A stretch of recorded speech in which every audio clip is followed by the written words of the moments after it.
coração, nunca perca a fé. Mesmo em dias difíceis, temos que ter certeza de que Deus está no controle de tudo. Ele vê o que você não vê. Ele ouve o que você não ouve. Ele está aonde você não está. Pois Ele sabe tudo, Ele pode tudo, Ele é o Todo-Poderoso Criador dos céus e da terra.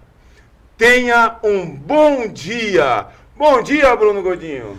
Muito bom dia, Carlos Rubens, muito bom dia a você, telespectador da TV Com. Mais uma vez, uma enorme alegria estar com você nesse início de semana. Eu sempre lembro, são mais de 500 mil pessoas que recebem o sinal da TV Com em toda a Baixada Santista. Isso é uma alegria, porque a gente sabe que a gente está trazendo aqui um conteúdo de qualidade, muita informação e está chegando na ponta para você entenda o cenário político, o cenário regional, o cenário nacional e possa tomar aí as suas decisões. Diz uma coisa, você pode ter certeza, né, Carlos Rubens? Aqui a gente vai trazer a verdade. Às vezes a gente concorda, às vezes não, mas sempre pautados pela verdade. Com e hoje, certeza, né? com muita alegria, recebendo Doutor Fernando Netinho, especialista em direito do consumidor, advogado aqui de Santos. Doutor, mais uma vez aqui com a gente, muito obrigado pela sua participação. Bom dia, Bruno, bom dia, Carlos. Bom Eu dia, que agradeço o convite mais uma vez e é sempre um prazer vir aqui e falar um pouquinho sobre direito do consumidor. Sim, doutor, isso que o Bruno falou sobre as nossas pautas, sempre na verdade, o senhor operador do direito, o direito costuma ensinar, principalmente os professores de filosofia, né, que a verdade é relativa. Mas a verdade não é relativa. Os fatos são claros, então a verdade são os fatos, né? Com certeza. Na faculdade a gente aprende que para todas as respostas na área do direito, você consegue encaixar um depende, né? Sim, exatamente. E vai mais ou menos de encontro com essa história de verdade relativa. Mas a gente sabe que não é assim, né? Se tem fatos concretos que não podem ser questionados, a verdade é absoluta, né? Exatamente. Hoje nós estamos num feriado, um feriadão que movimenta aí milhões de pessoas, né? Por toda a região da Baixada Santista, o Brasil inteiro, vários destinos aí, recebendo milhões de pessoas nesse feriado de Páscoa, de Tiradentes. Doutor, como é que funciona? Eu acho que isso que é muito bacana a gente trazer hoje, o pessoal que está acompanhando a gente aí, os cuidados necessários, o senhor como especialista em direito do consumidor, os cuidados necessários na hora de fechar um pacote de viagem. Vou viajar, o que eu preciso? Primeira listinha eu preciso fazer para poder fazer a minha viagem tranquila. Bom, Bruno, o principal aspecto para você ter uma viagem tranquila é a segurança, né? A segurança vem desde a contratação de um bom fornecedor, se você vai viajar contratando um pacote de viagens por um site, tem que ser um site confiável, né? Você tem que checar se aquele site entrega aquilo que ele vende, se não tem golpes envolvidos ali, né? Então tem que fazer a compra com segurança, esse é o principal aspecto. Se você comprou um pacote de viagens e você chega ao seu destino e não atende aquilo que você comprou, você terá direito de procurar os responsáveis, né, que no caso é o site ou uma agência, se for o caso, para pedir a reparação pelos danos que lhe foram causados, né? E não se limitam a danos materiais, né? Porque quando a gente fala de viagem, envolve toda uma questão de programação, expectativa e, por vezes, não é só com uma pessoa, né? Com a família toda, gera-se uma expectativa e a frustração dessa expectativa atinge a esfera moral, né? Então não se restringe a uma reparação material, devolução dos valores. Imagina a pessoa faz uma preparação, às vezes um ano inteiro preparando aquela viagem, né? Está ali ansioso, animado, os filhos, as crianças, principalmente quando é criança, né? Sim. As crianças com aquela expectativa e chega no lugar e tem um problema. Exato, é muito desagradável, né? Então é por isso que eu falo, tem que pedir, tem que ir atrás de uma reparação moral. Até porque se a gente não fizer isso, as empresas continuarão adotando essa conduta ilícita, né? De pouco se importar com os seus direitos, né? Então, o ideal é que todo mundo que passa por uma situação dessa tem que procurar os seus direitos. E a questão da segurança é o principal. Se você conseguir comprar conseguir averiguar que o local que você está comprando, seja uma agência, um site, é seguro, aí você pode prosseguir com a compra. Doutor, quais são os principais riscos que a pessoa deve se atentar desde o início da compra? Bom, Carlos, mais uma vez eu vou mencionar a questão da segurança, porque o risco que a pessoa corre de ter frustrado uma compra de um pacote de viagens envolve justamente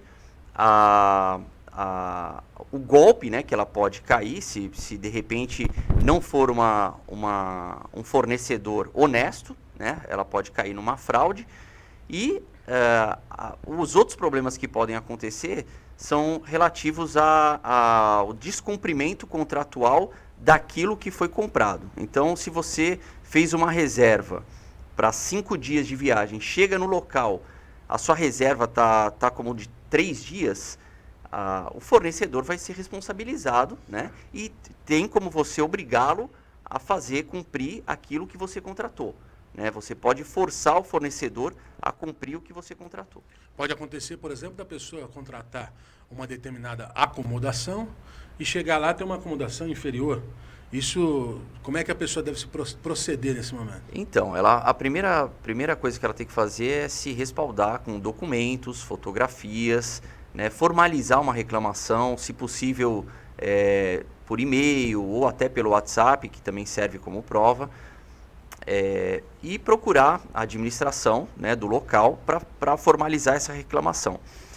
A administração, evidentemente, pode suprir ali aquela lacuna naquele momento e entregar uma outra acomodação. Só que essa outra acomodação tem que ser igual ou superior àquela que foi contratada. Nunca pode ser inferior, né? Nem oferecendo outros tipos de serviços para compensar aquela falha. Não pode, tem que ser sempre igual ou superior.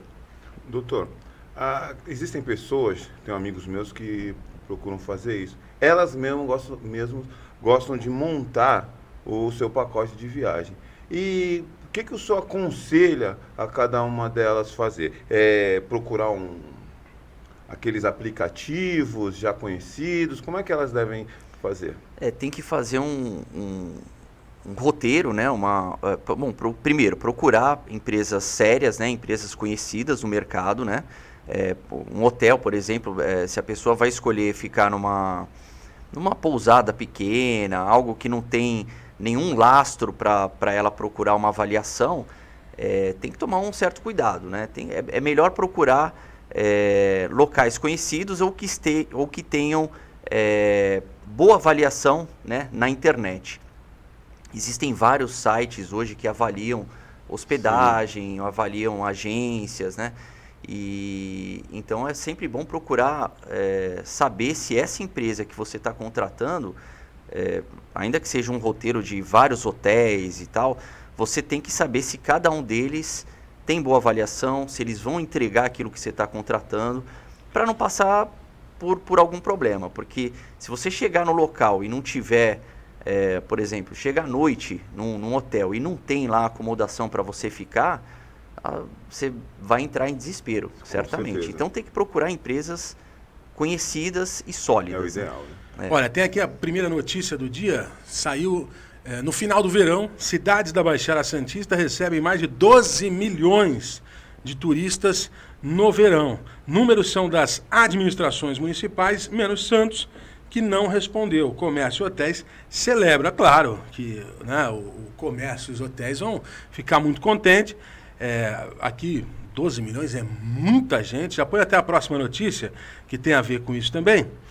Essa que eu acabei de falar saiu no final do verão, para você ver o tamanho, a quantidade de pessoas que visitam, por exemplo, a Baixada Santista. Aí a outra notícia aqui, hotéis na Baixada Santista esperam 82% de ocupação no feriado de Páscoa. Sindicato faz projeção entre Sexta-feira Santa e Tiradentes. Então, olha só, tivemos aí 12 milhões de pessoas no final do verão. A conta, né, de tantos visitantes que vieram na região, e agora 82% já de ocupação para o feriado de Páscoa. Aí a gente vê que realmente movimentam a quantidade da economia, de dinheiro, de empregos, de serviço muito grande, né, doutor? E é importante que exista aí uma preocupação que esses serviços sejam adequados, né? Com certeza. O turismo é um dos pontos fortes, né, da nossa região. E sempre que tem muito movimento, tem muito problema também, né? Então é inevitável. O bom é que assim, o consumidor tem que estar atento, tem que fazer valer os seus direitos, questionar tudo que não tiver sido corretamente entregue. E a lei protege o consumidor, né, para esse tipo de situação. Então, se o consumidor tiver o conhecimento, ele vai saber como lidar com o problema, né? Agora, as regras para os clientes, né? A gente está falando do consumidor cobrando ali o serviço que ele contratou. Mas os consumidores, né, o turista, ele também tem que cumprir uma série de exigências. Quais são os deveres desse turista? O turista ele tem que observar as regras do estabelecimento, né? Então, o ideal é que ele se mantenha sempre em contato com a recepção do local, né? Procurando saber o que pode fazer, o que não pode. Por exemplo, se for um hotel que não aceita animais, tem que tomar essa precaução de procurar saber antes de levar um animal de estimação. E seguir as regras do local, né? Fumante, né? Fumantes, pode não fumar. Isso, exatamente. Não pode infringir nenhuma regra, porque senão ele também vai ser Som responsabilizado. alto, não pode som alto. Não. Se após as 22 horas, principalmente. A pessoa sai da piscina e sai andando no meio do saguão de roupa de banho, exatamente. Sequinho. E isso acontece muito, a gente sabe, né? Então, o consumidor lá tem que também atender as regras do estabelecimento, né? Tem que observar tudo. Doutor, coloca na tela aí, há algumas semanas, encerramos agora a temporada de passageiros e, olha só, suspeita de overbooking em cruzeiro deixa 250 passageiros sem embarcar. Pacotes custavam entre 5 mil e 12 mil reais e passageiros esperaram mais de 13 horas sem conseguir embarcar. O caso é investigado como estelionato. A fonte é do portal G1. O que a pessoa pode fazer nesse caso? É uma situação bem complicada, hein? Imagina só, você chega com a sua família, às vezes gente que vem de outro estado para fazer um cruzeiro, chega com a família, gasta com avião, transporte até o porto, e chega lá e não consegue embarcar. Bom, o que o consumidor pode fazer nesse caso? Produzir provas momentâneas daquilo que ele está passando, né? Porque se a empresa não reparar os danos que ele terá direito, né? Que são os danos materiais, né? Tudo que ele gastar nessa viagem, né? Nessa ocasião, ele tem direito de ser reembolsado. Desde hospedagem, alimentação, transporte, e ele também vai poder pleitear na justiça uma reparação pelo abalo moral que ele sofreu, porque é uma quebra de expectativa ali gigantesca, né? Às vezes a pessoa está indo comemorar uma data especial, um aniversário de casamento, alguma coisa assim, e aquela viagem não tem como ser reparada. Não adianta a empresa dar outra viagem para ele, outro cruzeiro, porque não será na mesma data que ele havia comprado e não vai atender aquela expectativa que ele tinha. Então, o ideal é que eles, num caso como esse, né, do overbooking do cruzeiro, registre tudo que está acontecendo com fotos, preferencialmente também registre uma reclamação para as empresas que estão envolvidas, né, tanto a dona do navio quanto a organizadora do evento, e também um boletim de ocorrência, né, porque, como a notícia falou aí, é passível de apuração de crime de estelionato, né? Uhum. Se o excesso de vendas foi uma conduta dolosa, tem que ser apurado se não houve má fé ali, se não foi tudo premeditado, né? O overbook é uma coisa que é bastante discutida, né? Tem pessoas que até têm uma certa aceitação com relação ao overbook.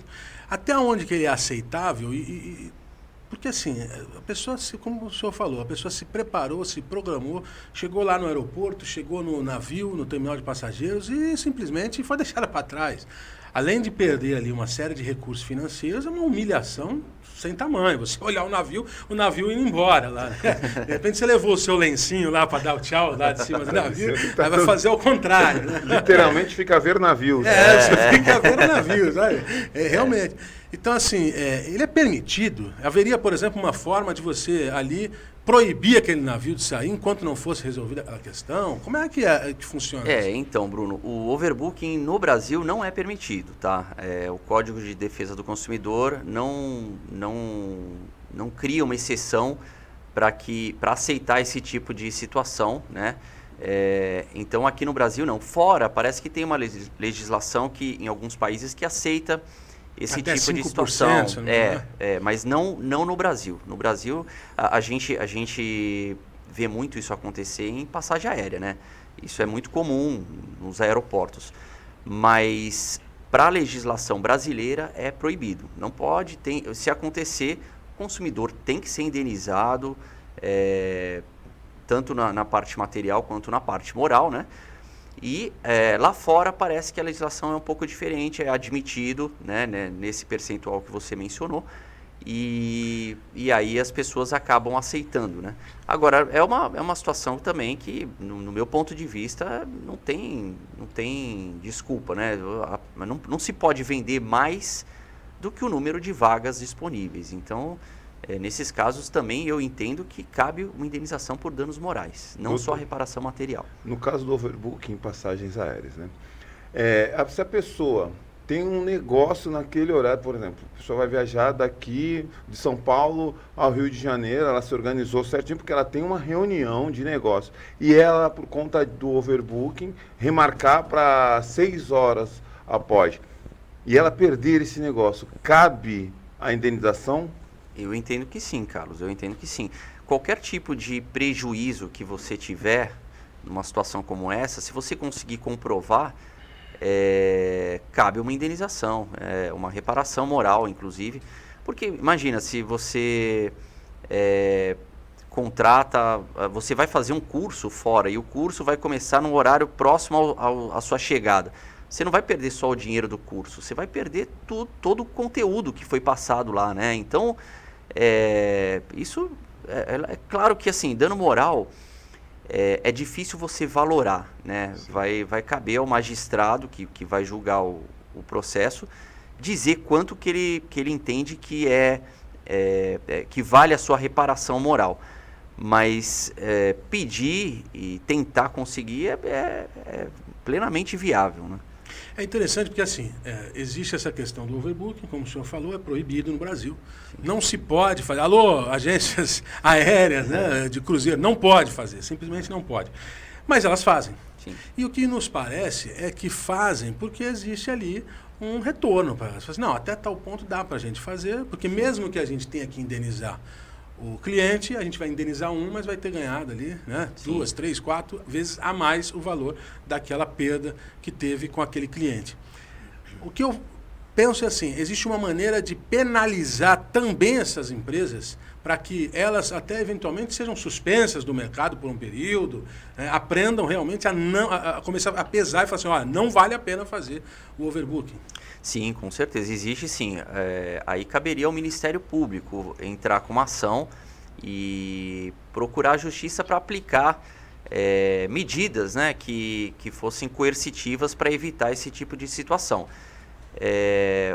O que é comum, né, nessa área é a aplicação de multas, né? O próprio PROCON, que fiscaliza, né, a conduta dos fornecedores, ele pode pedir aplicação de multas, o Ministério Público pode ingressar com uma ação civil pública, questionando a conduta, né, da empresa e pedir algumas medidas para se evitar esse tipo de situação, né? Para que ela não cometa mais esse tipo de situação dali para frente. Proibir a venda de passagens por um determinado período e outras situações, né? Ou até apurar a responsabilidade civil e criminal dos proprietários. Isso também é muito válido. Hoje nós estamos recebendo o doutor Fernando Netinho, especialista em direito do consumidor, sempre aqui com a gente. Já esteve lá na Rádio Nova também com a Raquel, né, doutor? Sim, foi muito bacana. E em breve vai estar novamente com a gente aqui. Já estamos combinando aí para ele estar sempre com a gente, trazendo informações de qualidade para que você realmente possa estar aí assegurado dos seus direitos, porque existe o Código de Defesa do Consumidor, ele fica lá no estabelecimento. Mas, olha, eu acho difícil conseguir contar no dedo de uma mão quantas pessoas que leem esse código, que sabem realmente todos os seus direitos. E para isso estamos aqui com o doutor Fernando Netinho. Gostaria de agradecer, mas uma última pergunta. O proprietário de um estabelecimento, por exemplo, a pessoa contratou lá uma casa, alugou uma casa, um apartamento pela internet e chega nesse lugar. Esse proprietário ele pode colocar uma listinha de regras a serem seguidas naquela acomodação? Bruno, pode, mas tem que ser previamente comunicada, antes da contratação, né? Qualquer tipo de regra que o proprietário for colocar para uso da casa que vai ser colocada à locação, essas regras têm que ser pré-estabelecidas e pré-informadas antes da contratação, né? Porque o que não pode é o seguinte, a pessoa que alugou chegar lá e tomar ciência que tem regras que ela não esperava, né? Por exemplo, vou citar mais uma vez o exemplo do animal doméstico. Se a pessoa leva um animal e chega lá no local, é informada que não pode, não tem mais como voltar atrás, já está lá, né? Certo. Então ele pode colocar regras desde que sejam previamente informadas ao interessado.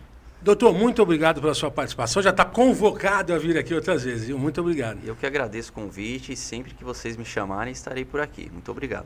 Muito obrigado, doutor. Agora a gente vai dar uma paradinha rapidinha, né, Calão? Chama o intervalo aí. Deixar o Calão chamar o intervalo. Vamos lá ao intervalo e voltamos já. Mais de 500 mil pessoas na região da Baixada Santista recebem o sinal da TV Com. E olha, é uma alegria imensa conversar com você, trazer aqui a verdade. Você sabe que aqui a gente traz o fato tal como ele é. Às vezes a gente concorda, às vezes a gente discorda, mas de fato nós trazemos a informação verdadeira. E esse vai seguir sendo sempre o nosso compromisso.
Acompanhe a nossa programação 24 horas ao vivo pelas operadoras de TV a cabo, pelo nosso portal e aplicativo oficial, digitalmente via simulcast e nas maiores plataformas de streaming.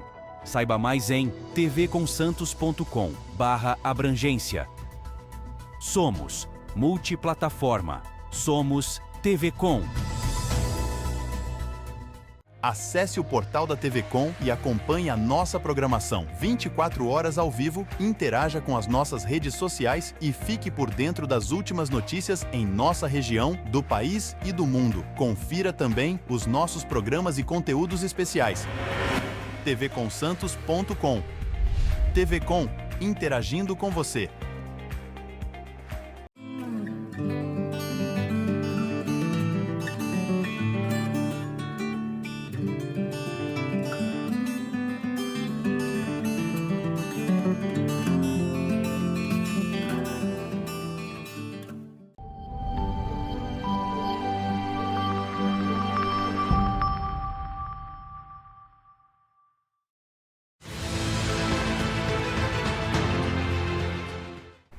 Muito bem, programa Nossa Informação de volta. Você acompanhou agora o Dr. Fernando Netinho, especialista em direito do consumidor. Se você não acompanhou ao vivo, vai lá no canal Nossa Informação, no Instagram também, @apresentador Carlos Rubens, e acompanha essa entrevista foi sensacional, você precisa ver. E agora a gente vai fazer uma rápida paradinha aí para você acompanhar a matéria. Paradinha não, né? Nós vamos direto à matéria. A matéria que nós acompanhamos na Alesp, audiência sobre a Escola Cívico-Militar. Enfim, a Escola Cívico-Militar, para todos aqueles que estão aguardando, vai sair do papel e vamos ter em diversas cidades do estado de São Paulo. Acompanhe aí. Programa Nossa Informação hoje na Assembleia Legislativa de São Paulo para acompanhar uma das audiências da parte técnica para a implementação das escolas cívico-militares. A ideia é ainda este ano, através do trabalho do deputado estadual Tenente Coimbra, juntamente com o governador Tarcísio Gomes de Freitas, implementar 100 unidades em todo o estado de São Paulo. A partir de agora, acompanhe como é que está esta audiência aqui na Assembleia Legislativa.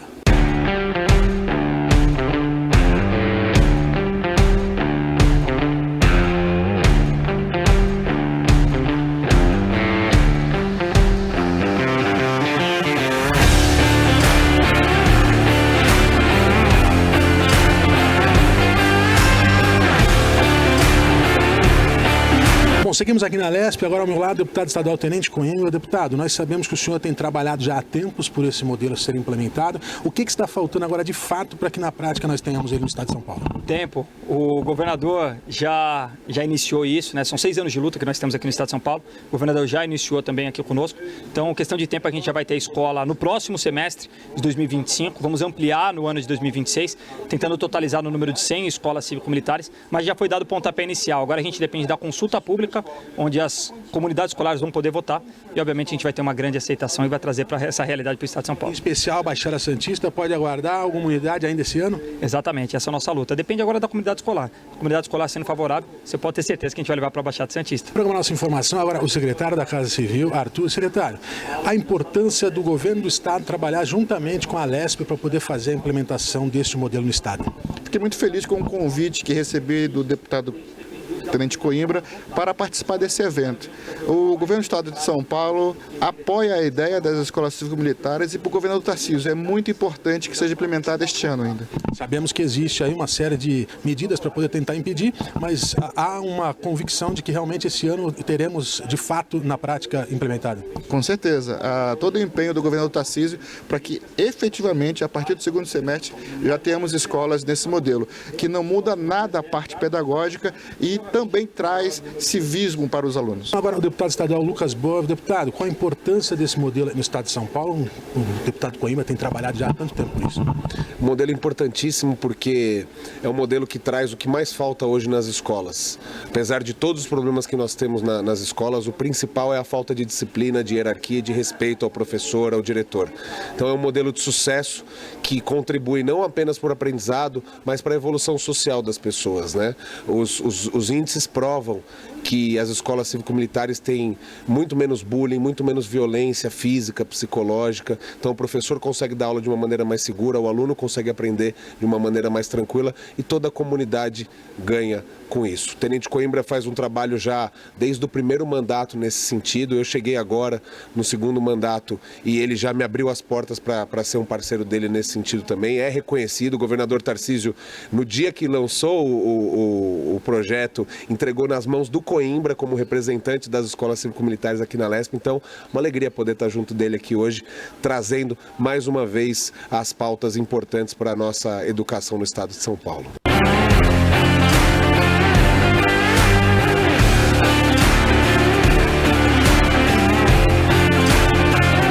O programa Nossa Informação segue aqui na Assembleia Legislativa de São Paulo, agora conversando com o Coronel Coimbra, que entende perfeitamente bem do assunto das escolas cívico-militares. Coronel, qual a importância da implementação desse modelo no estado de São Paulo? Veja bem, a importância é fundamental para aquele que quer estudar, aquele que quer vencer. Precisa ter, no mínimo, disciplina, porque a vida é assim. A vida aqui fora nos cobra determinação, foco, entendimento das coisas. E a escola cívico-militar nada mais é do que a retomada das rédeas do que é justo, do que é bom, do que é bacana. Quem não quer uma escola bacana, onde o professor, o educador é respeitado, os diretores, os professores, a questão da família unida, é tudo o jogo do ganha-ganha. Ganha o aluno, ganha a escola e ganha a sociedade com a retomada de jovens que estarão prontos para o mercado de trabalho. O caminho é esse, escola cívico-militar. Agora programa Nossa Informação entre amigos aqui na Lesp, né? Daniel Vale acompanhando essa audiência importantíssima. Daniel, não só a importância de termos a escola cívico-militar na Baixada Santista, e claro, em todo o estado de São Paulo, mas também a questão do trabalho em conjunto da deputada federal Rosana Vale, que hoje está a gente no estúdio, do deputado estadual Tenente Coimbra e, claro, do governador Tarcísio, né? Com certeza. Primeiramente, parabenizar o Tenente Coimbra pelo evento. Foi uma cerimônia muito esclarecedora. Eu acho que, além de representar aqui a Rosana Vale, eu vim como um entusiasta do assunto, então foi bem esclarecedor, deu para desmistificar muitas dúvidas que a população tinha. Aqui tinha muitos prefeitos, muitos vereadores que vão voltar agora para os seus municípios e vão explicar para as escolas pré-selecionadas para entrar nessa primeira fase. Então a gente pretende até o final do ano aí, e se Deus quiser, termos 100 escolas cívico-militares aqui no nosso estado, e eu acho que foi super importante. Essa parceria aí, tanto do Tenente Coimbra quanto da Rosana Vale, em conjunto com o nosso governador Tarcísio de Freitas, é super importante. Eu tenho certeza que nos próximos anos a gente vai colher os frutos com a melhora da educação no nosso estado. É importante que a gente vê sempre uma fila no instante em que vai buscar a matrícula na escola cívico-militar dos pais, mas também esse trabalho agora, como o deputado estadual Tenente Coimbra falou bem, a questão da consulta pública. É importante também que a sociedade esteja motivada nesse momento, né? Exato, e agora é a parte mais importante, a parte onde as escolas pré-selecionadas fazem uma votação interna para decidirem se realmente querem migrar para esse novo modelo. E o importante mencionar que é uma opção da sociedade. A sociedade, a escola pré-selecionada, que vai decidir se nesse momento quer se transformar em uma escola cívico-militar ou não. Seguimos então para o estúdio. Quem está lá no estúdio agora? Tá a deputada Rosana Vale, eu acho que eu também estou lá, né? Voltamos para a TV Com lá no estúdio, programa Nossa Informação.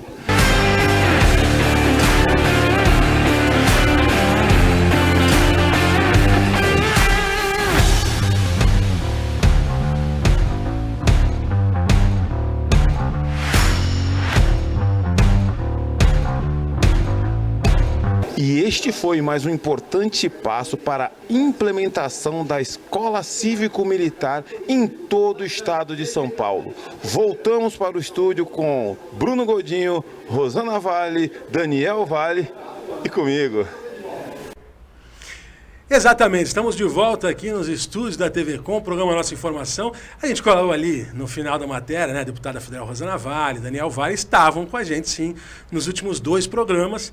E essa matéria era para ter passado na semana passada. Mas o que aconteceu? Que ela estava sem áudio, lá teve um probleminha com o áudio, a gente corrigiu e estamos trazendo hoje para você, tá bom? E recebendo hoje, aqui no estúdio do programa Nossa Informação, com muita alegria, meu amigo Marcel Farias, é o ponto principal aí com relação às escolas cívico-militares. É um cara que tem trabalhado já há muito tempo, líder da frente pelas escolas cívico-militares na Praia Grande e contribuindo junto ao deputado estadual Tenente Coimbra por toda a região da Baixada Santista. Marcel, uma alegria recebê-lo aqui. Obrigado por ter aceito o nosso convite. E você, que é o grande líder aí da Escola Cívico-Militar, também na região da Baixada Santista. Ô Bruno, bom dia Bruno, bom dia Carlos, bom dia a todos que estão nos acompanhando. É uma alegria imensa, para mim que é uma alegria imensa estar aqui com vocês e podendo contribuir e respondendo as perguntas relacionadas ao tema, que isso é muito importante. Então vamos começar, né?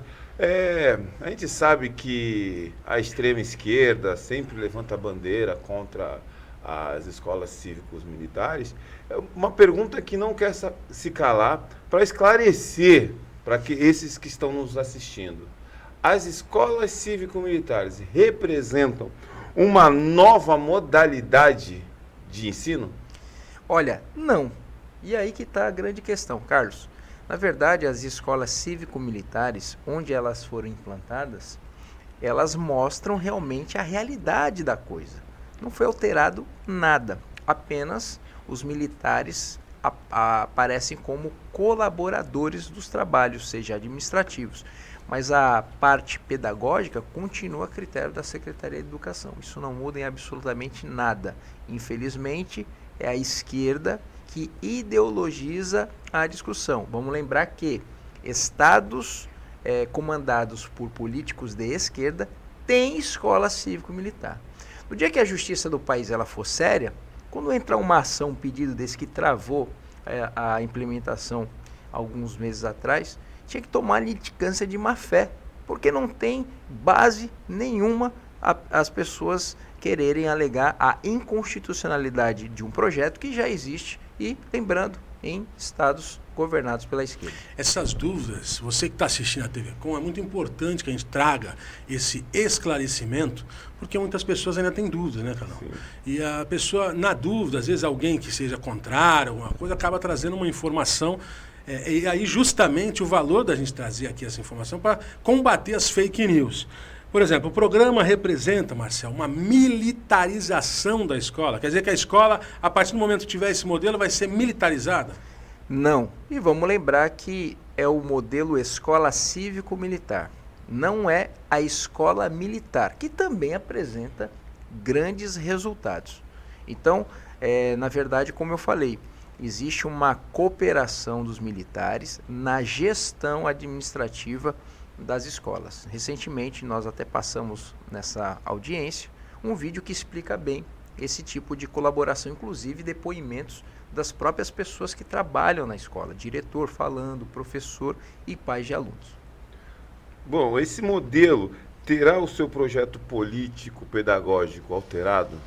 Não, vamos lembrar que toda a grade programática, né, a grade curricular, ela vai obedecer e vai continuar obedecendo à Secretaria de Educação, né, e definidos pelos padrões do IDEB também. Então isso não muda em absolutamente nada, isso é mais uma mentira que a esquerda fala, e inclusive usando frases como, por exemplo, que escola não é quartel, né? Eu já digo assim, escola também não é lugar de fumar maconha, né, e de vandalismo. Então, o que acontece? Essa ideologização que eles dizem acontecer com as escolas cívico-militares, pelo contrário.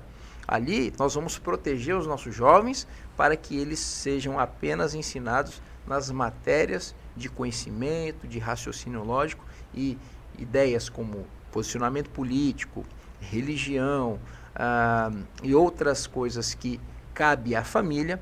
Isso realmente não vai acontecer. Você vê que todos esses pontos que o Marcel está falando, Carlão, nos faz entender o porquê que tem filas. Exatamente. Quando você vê que, olha, tal lugar vai ter uma escola cívico-militar, aí tem fila dos pais.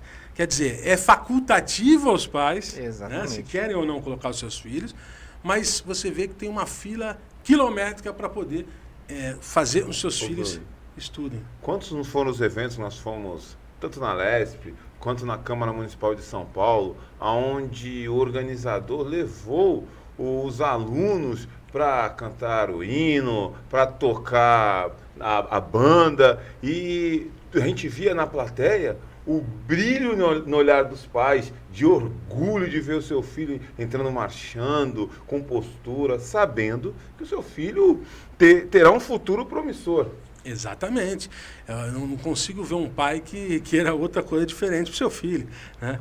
O Marcel, nesse sentido, Os professores têm uma preocupação, e aí fica bem para os funcionários da escola, Sim. para os professores, a equipe pedagógica, tem uma preocupação que os militares passem a ministrar aulas. Isso vai acontecer, os militares vão entrar lá e vão começar a ministrar todas as aulas, os professores vão ser mandados embora. É isso que vai acontecer? Não, Bruno, o professor continua tendo a sua autonomia dentro do que lhe cabe na questão do ensino, né? Ele tem a prerrogativa ali da atenção dos alunos e ele vai dar sua aula normalmente. Olha que interessante. É sabido que as nossas escolas elas estão tomadas pelo vandalismo, né, por agressões entre alunos e também de professores. Isso é uma coisa que será erradicada na escola cívico-militar e isso dará mais segurança aos professores. Portanto, não há nada que desabone ou que prejudique o trabalho do professor. Pelo contrário, terá mais segurança para que possa ministrar suas aulas. Marcel, a gente sabe sobre a mistificação contra as escolas cívico-militares e tudo. E a pergunta é, o programa que será implantado, ele vai ferir os princípios democráticos ou vai respeitar o desejo, os anseios da sociedade? Olha, Carlos, excelente pergunta, né? E eu vou responder essa sua pergunta com um fato prático. Por exemplo, Jacques Wagner. Jacques Wagner é um dos líderes da esquerda petista, né, governador. E veja, Jacques Wagner é formado nas escolas militares, escolas cívico-militares.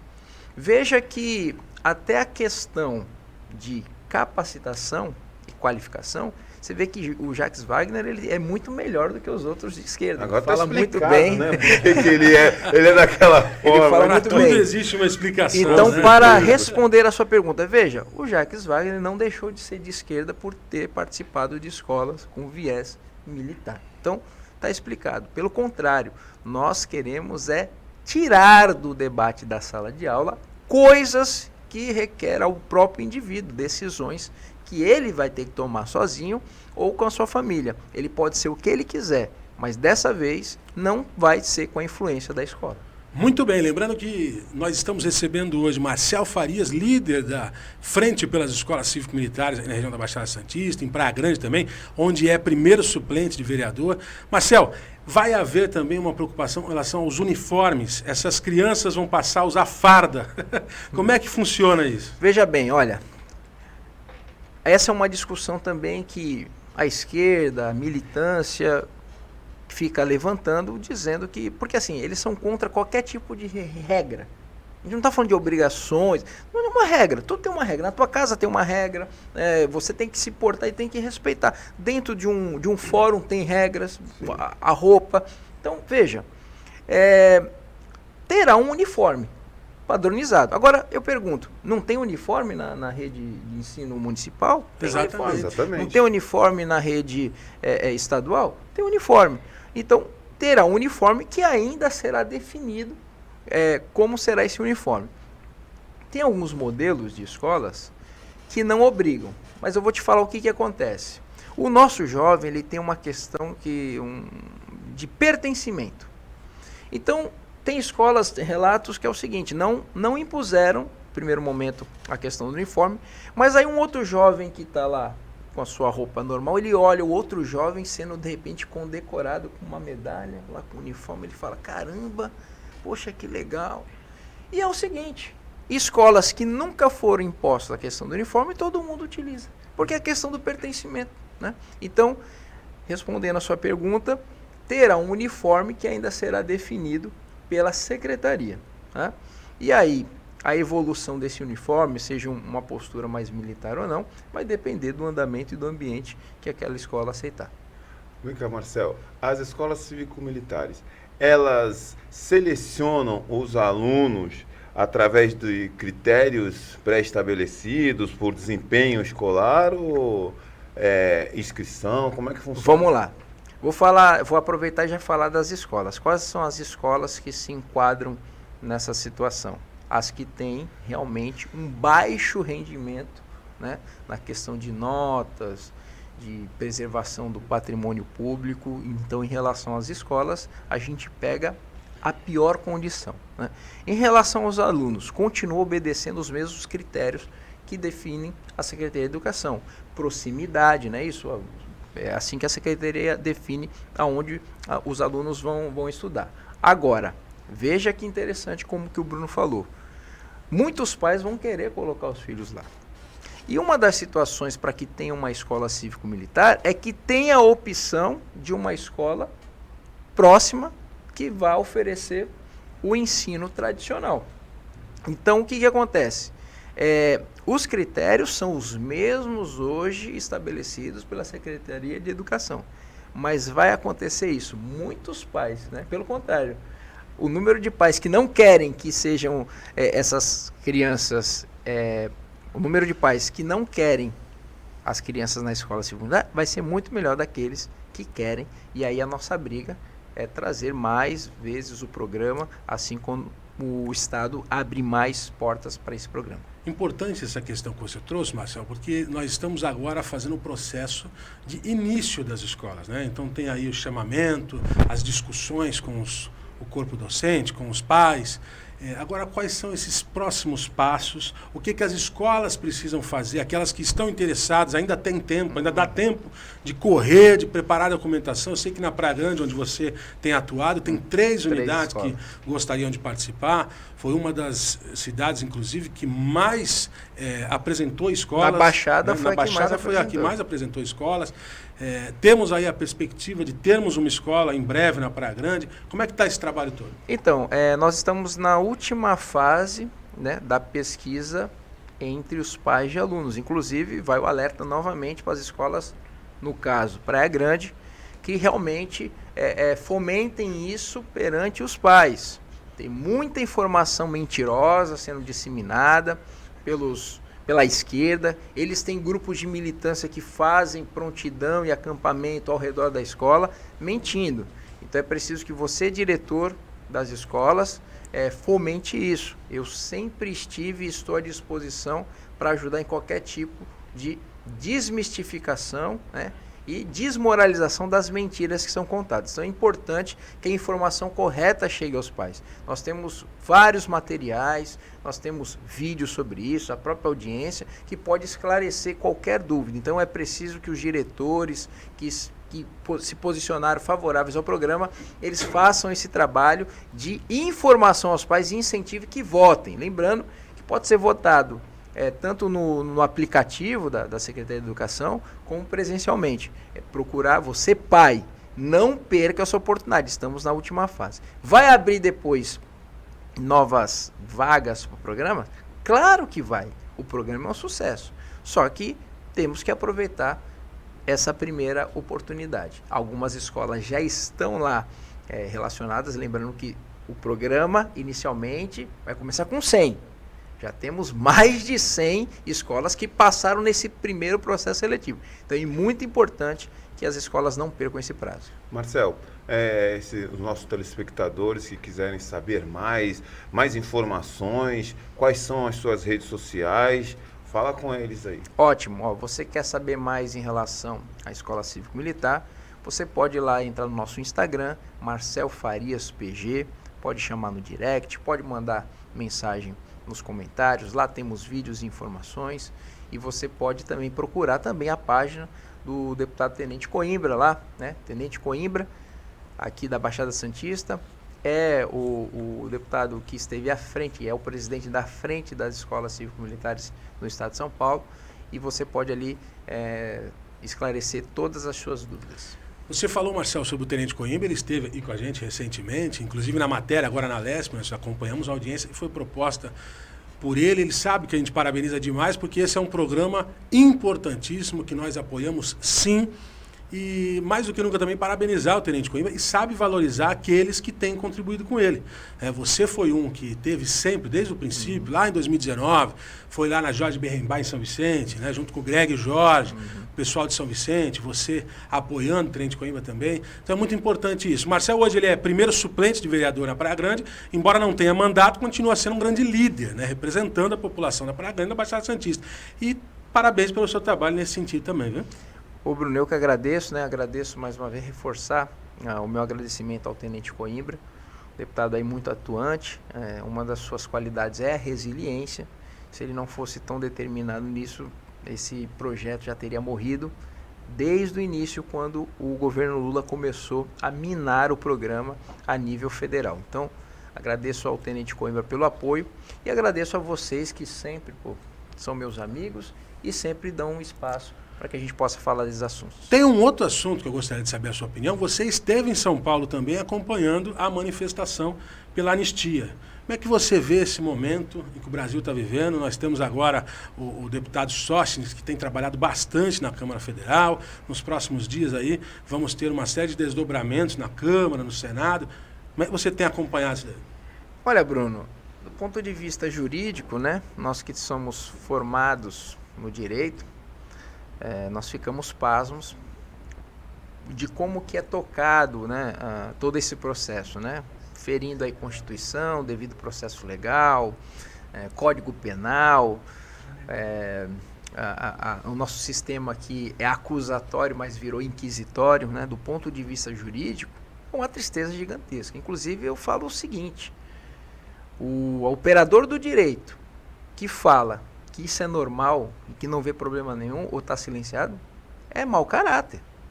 Porque se você, na faculdade de Direito, você responde as perguntas, as questões, com base no que o Supremo está fazendo, você toma 0. Então, como é que tem um cara que vai falar que está tudo certo? Tá? Então, assim, é natimorto todo esse processo. Não era nem para continuar, é nulo. Né? Mas vamos lá, em relação à manifestação. Eu vi com bons olhos, fiquei muito feliz, porque o povo não se intimidou. Né? Tivemos um excelente número de pessoas lá. E a anistia, né, que eu até falo, a anistia é o que nós temos hoje, porque na verdade só se anistia quem foi condenado. Né? Tem pessoas que sequer foram condenadas ou sequer cometeram o crime, não há prova nenhuma. Mas eu fiquei muito feliz pela mobilização das pessoas, feliz por ver governadores se unindo a esse movimento, e isso nos traz uma esperança, Bruno. Em meio a esse caos, isso nos traz uma esperança de dias melhores. Ô, Marcel, como é que você vê esse fato que tem acontecido nos últimos dias na Câmara de Deputados em relação ao PSOL, que levantou a bandeira, pediu a cassação da deputada Carla Zambelli e no momento que veio a Comissão de Ética votando favorável à cassação do deputado Glauber Braga, que agrediu um militante do MBL, e como é que você vê essa diferença? Quando é contra alguém, um oponente deles, eles são bem radicais, sem anistia. E quando é com eles, é perseguição. Olha, Carlos, eu falo o seguinte, né? A história, ela tá aí para que a gente não cometa os erros do passado. A Revolução Francesa, ela foi isso. Né? Os jacobinos começaram a pedir guilhotina para todo mundo. No final, eles foram guilhotinados. O que quer dizer isso? É que o sistema, ele não tem ideologia. Né? O sistema, ele vai usar um grupo ideológico, e usa a esquerda há muito tempo, né? Mas no final das contas, ele vai olhar para o lado dele. Então, o que acontece? A incoerência, a falta de critério, o relativismo, é uma marca da esquerda latino-americana. Eu até falo o seguinte, eu posso até discutir sobre plano político com alguém de esquerda, mas tem que ser alguém sério. Hoje, se você que realmente é de esquerda, você vai dar um ponto positivo pro pessoal do Rui Pimenta lá, o PCO, não é isso? PCO. Eles não defendem o que está acontecendo aí. Então, esse pessoal, ele só tem 2 tipos de situação, Carlos. Ou tem problemas sérios cognitivos, tem problema mental severo, tá? Ou são vigaristas, mau caráter, sabem muito bem o que estão fazendo. Porque, por exemplo, contra a anistia, mas no passado foram a favor de anistiar sequestradores, assassinos, pessoas que cometeram crime. Então, é difícil você argumentar com o pessoal que não está preocupado com isso. Por exemplo, se você tem problemas severos, né, cognitivos, você não tem o que você fazer. A pessoa não tem entendimento para aquilo. E o outro é um mau caráter. Por isso que eu falo, não adianta a gente gastar saliva querendo mostrar o óbvio para esse pessoal se o pessoal é mau caráter. O Brasil, infelizmente, é o país dos vigaristas. E esses, na sua maioria, não que a direita não tenha, tá? Mas na sua maioria, esses vigaristas estão lá na esquerda. O que o Marcel colocou é muito importante para a gente poder trazer uma reflexão que eu acho que é fundamental nesse momento. Você pode ser daquilo que você bem quiser. Você pode ser de direita, de centro, de esquerda. Você pode ter o seu posicionamento. Você pode ser apolítico. Né? Você pode não gostar de política, falar assim, eu só vou viajar, eu vou pegar as dicas do Dr. Fernando Netinho e vou sair viajando pelo mundo. Você pode fazer o que você quiser. Só que para qualquer que seja a sua decisão, em certos momentos existe um limite. Existe um limite entre o que é certo e errado em qualquer situação. Nós sabemos, por exemplo, que é errado você cometer um crime contra alguém. Você atentar contra a vida de alguém é errado. Você pode ser de esquerda, de direita, qualquer você sabe que isso é errado. Então, uma série de fatos que têm acontecido nesse momento ultrapassam esse limite. Você deixar uma cabeleireira que foi movida por um sentimento ali, seja qual for, de ir lá se manifestar e acabou pichando uma estátua, deixar ela presa 14 anos, fere esses limites morais. Não é só a Constituição, é um limite natural do ser humano. Então, é importante, mais do que nunca, que a nossa sociedade esteja atento para isso. Porque se nós acabarmos ultrapassando esses limites a todo instante, não vai dar um resultado positivo, não tem como dar um resultado positivo. Por isso que nós temos trazido aqui sempre a importância de trazermos equilíbrio nas decisões, pacificarmos a política nacional e, sem dúvida nenhuma, para que nós tenhamos um bom resultado, para que nós possamos caminhar com o país pacificado, o primeiro passo é anistia nesse momento. Depois, a gente vai ver o que a gente concorda, o que a gente discorda, a gente vai seguir em frente. Muito obrigado pela sua participação. Eu deixo já o meu tchau, Carlão. Que Deus abençoe você, Deus abençoe a sua família, Deus abençoe o nosso Brasil. Carlos Rubens. Que Deus abençoe a todos vocês. Lembrando que amanhã, que deveria ser feriado, é o dia do descobrimento do Brasil. E eu amo o meu país, eu amo o meu Brasil. Tenham um forte e glorioso abraço.